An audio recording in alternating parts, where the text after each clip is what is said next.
اکثر افرادی که قلبه بلغم دارن دچار خلط پشت گلو میشن. راهکارش ماساژ دادن گلو با روغن‌های گرم هست و یا استفاده از دمنوش ترکیبی نعنا، استخوان‌دوست، بابونه و آویشن به مقدار مساوی شبها قبل از خواب.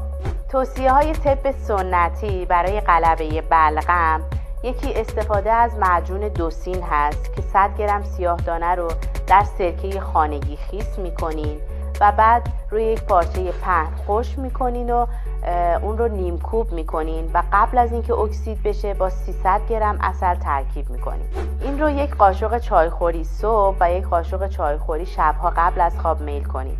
برای رفع بلغم و قلبه بلغم بسیار عالیه.